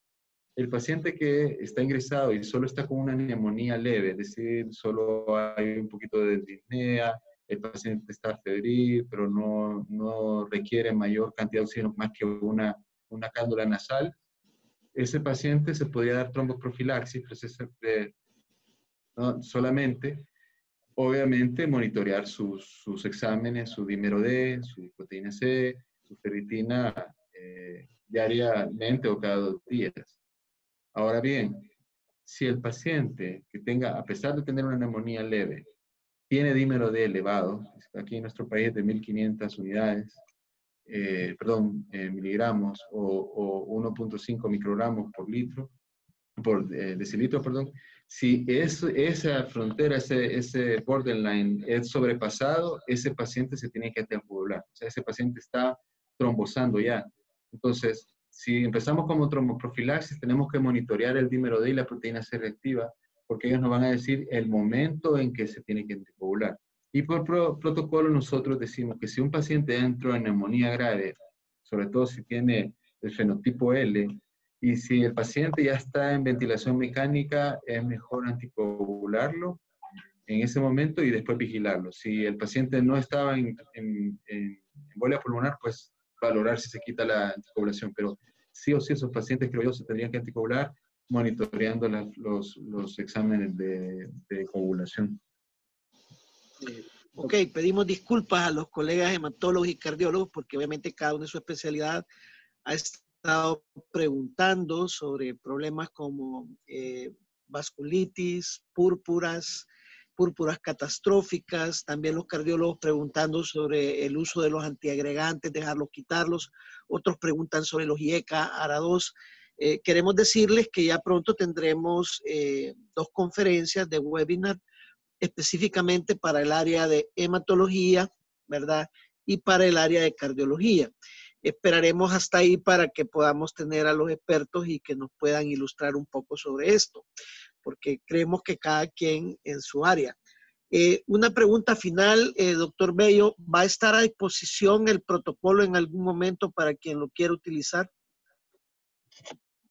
Doctor, me gustaría también que la doctora Sandoval haga un par de preguntas antes de que cerremos.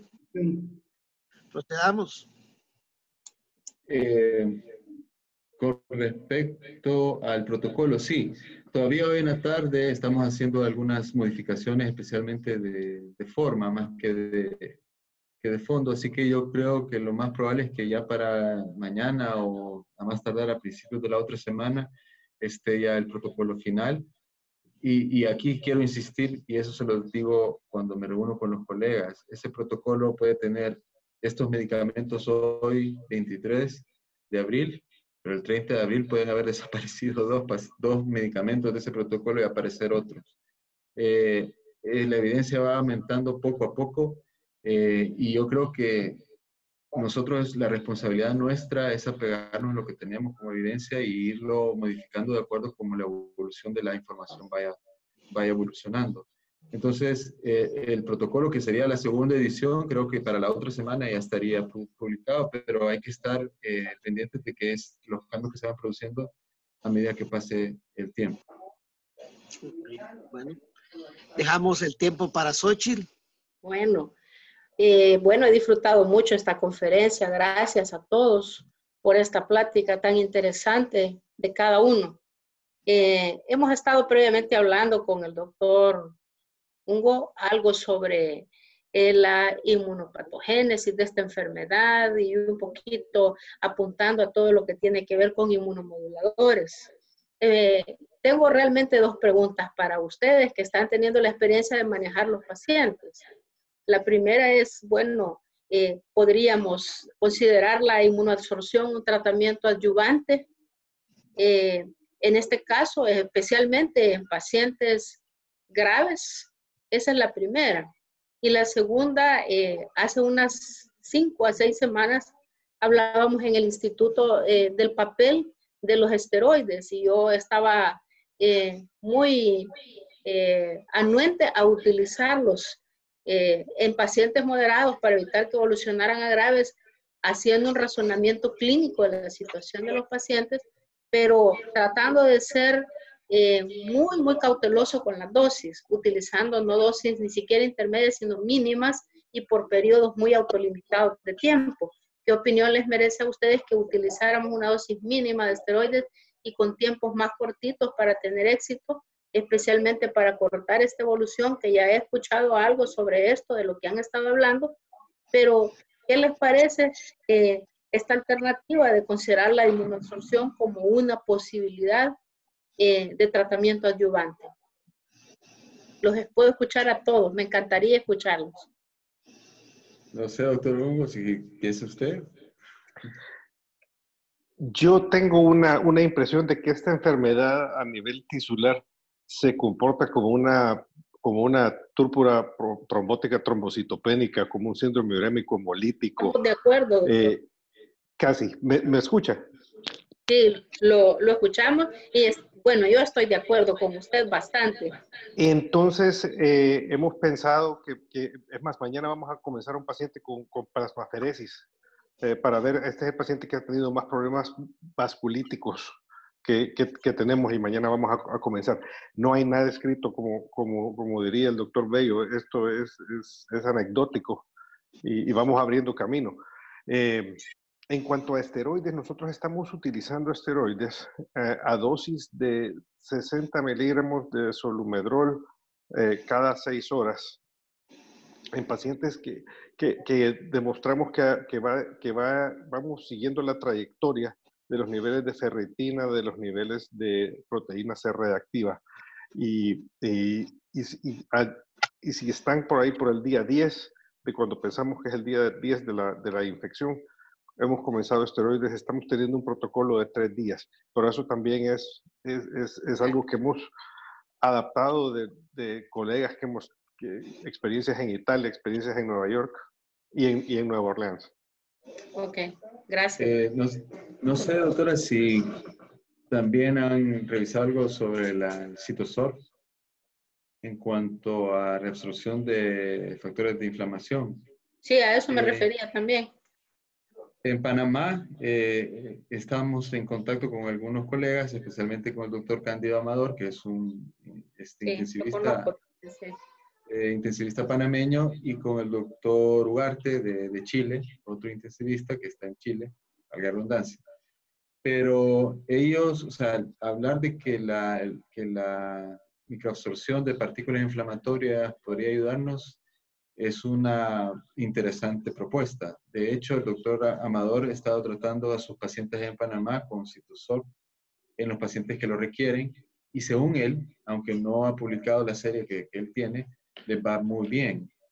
Entonces, es una propuesta muy interesante. De hecho, se estaba investigando mucho en pacientes con sepsis, El Surviving Sepsis no lo menciona porque todavía no hay suficiente evidencia, pero yo creo que al final de esta pandemia, los países que ocupen este tipo de terapéutica nos van a poder dar muchas respuestas. Es lógico pensar de que si hay una respuesta inflamatoria y que anda circulando un montón de factores proinflamatorios, el removerlos nos podía acortar muchas cosas, entre ellos el periodo de inflamación. Así que es una propuesta bien interesante y habría que ver en los siguientes días estos países que lo están utilizando a ver qué nos pueden decir. Excelente, doctor Bello. Coincidimos también y reitero mi invitación a que discutamos el ensayo clínico. Mauricio, muchas gracias. pedimos auxilio para cerrar.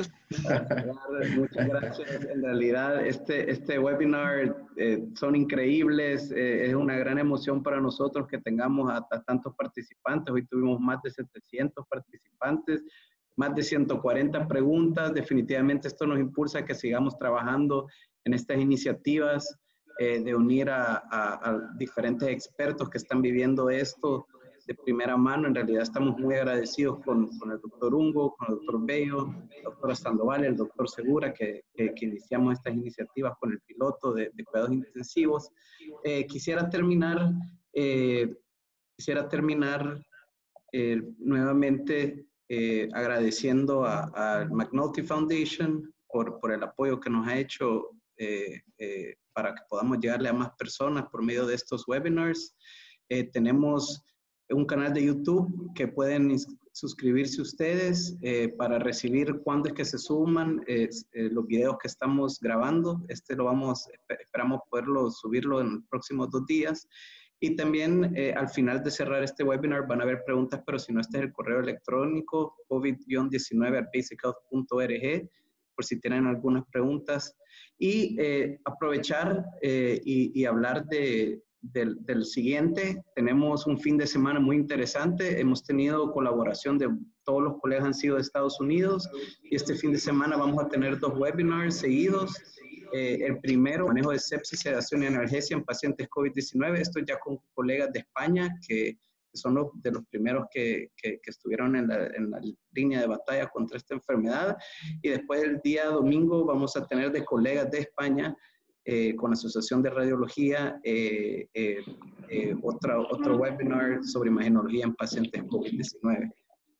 Nuevamente, estamos muy agradecidos por su tiempo, a los ponentes, a las instituciones, a las asociaciones que se están sumando a este esfuerzo. Muchísimas gracias a ustedes por su tiempo y espero verlos el sábado por la mañana. Muchas gracias. Buenas noches. Buenas noches. Chao.